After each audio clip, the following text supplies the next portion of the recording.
the Till Tyron Woodley fight. Well, Till's chance is standing up. Right. That's it. And if I was Tyron, I'd take him to the ground. I mean, Tyron's a far better wrestler, much more experience. But like, there's some fights where you're like, man, here's one this weekend: Brian Ortega, Max Holloway. Yeah. Who the fuck knows how that's gonna go?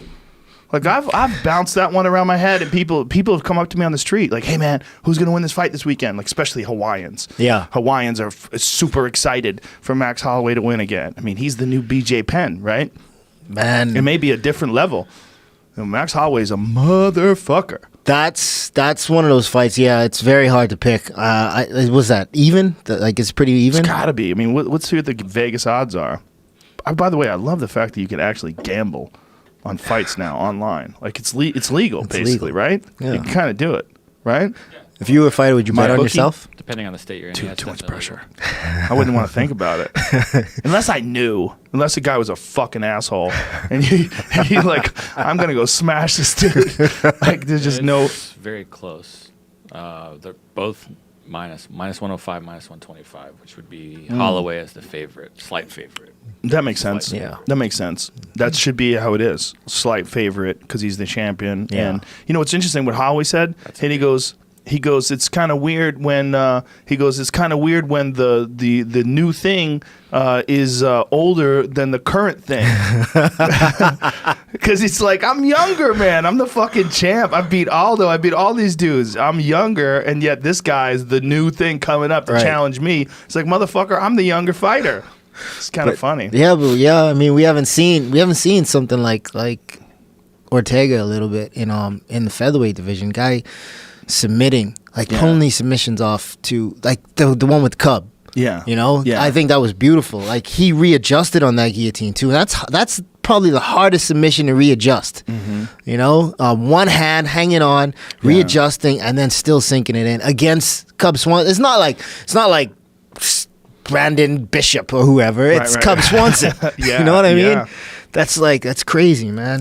Well, he's a direct lineage, right? He's real Gracie Jiu-Jitsu. He is Henner and Huron. He comes from Horion. That school. I mean, this is where Brian Ortega comes from. He's direct from those mats. Yeah. And his technique is like a razor blade. It's so sharp.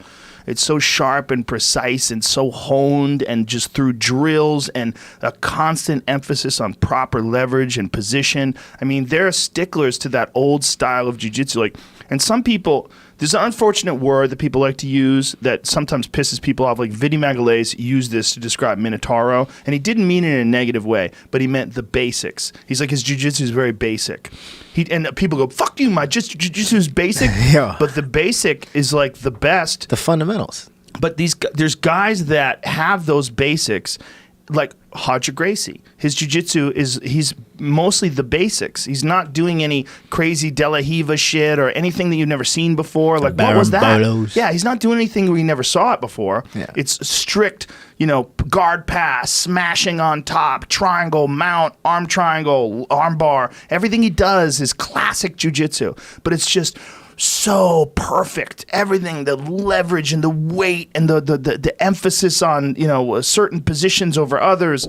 It's all like basic classic jiu-jitsu, and that's Brian Ortega. Yeah. His jiu-jitsu is just so rock solid fundamentals. He's all about fundamentals, though. Yeah, man. Even his box, I don't believe he's as good a boxer as Max, but he's fundamentally sound, strong and direct with his boxing. I mean, look, he knocked out Frankie. He knocked out Frankie. He submitted Moicano, who I think is one of the dark horses in that division. Yeah. Hanato Moicano is a fucking beast, man. Bro, He's Mike so Brown, good. Mike Brown has nothing but praise for him, man. He's like, that kid is legit. He's going to challenge for that title. I believe that. I believe that. And he's super respectful and intelligent, and everything about him I like. I love his approach, the way he fights. And in that fight, Ortega made him shoot because he was beating him standing up. Yep. And he shot, and Ortega's like, thank you. Clink. That guillotine is just a death grip. He's just got a vice. Just clamps down on your fucking life. Man. Like, that got to put you to sleep. There's no room. Yeah. There's no room. You're going to sleep or you're going to tap. And he's a big kid. He's like my size. He's big. Like, he's a big kid. He's big. Max is big too. Max is huge. Yeah. Max was 185 when they told him about the Khabib Nurmagomedov fight. The horrible thing about that fight was that he lost all that weight really rapidly for no reason, and then they wound up pulling him out of the fight. The commission was like, fuck this, you can't fight. And a lot of us at the time were like, why is the commission telling a champion whether or not he can make weight? Let him try to make weight. Get the fuck out of there. You don't know what you're doing. But then you find out after that like when he was preparing for the first fight with Ortega, and he was experiencing these weird concussion-like symptoms, but they said he didn't have a concussion. And then people were saying, no, this is weight loss. This is rapid weight cutting. His body is responding to the fact that he just went through this and now is trying to do it again, and his body's rejecting it. So this is a bunch of theories. They're not giving us a whole lot of information about exactly what's wrong with him medically or what was wrong. Whether they know it or not, I don't know. Right. But even Ortega's been saying all week, like, what the fuck was wrong with him? Why not? How come they're not telling us? Like, what if it happens again? Like, Ortega's got to be thinking right now, here we are today. It's Wednesday. Tomorrow's Thursday. The weigh-in's Friday. He only got a couple of days. Like, we don't know whether or not this is even actually going to happen, right? Like, what if it gets down to Thursday and Friday and he's in the middle of the weight cut and he starts blacking out or he starts experiencing those symptoms again? They pull him out of the card. Moicano's on standby, you know. I did not know that. Yeah, he's on standby for this fight. See, and then it becomes an interim title? It must. It has to. It can't be. They're not going to strip him. But then what happens? I mean, a guy like Max, that I don't know. It's one of those situations where it's like, if that happens multiple times, like, what do you have to do? Can you continue to? How much longer can you continue to fight at that weight? I don't think he can continue to fight at that weight very much longer because I think he severely compromises himself getting down to 45. But he's been able to do it because he's a champion. And I think if you do have like a George Lockhart in your corner, a guy that gets you to do it scientifically and then rehydrate yourself scientifically, it can be done.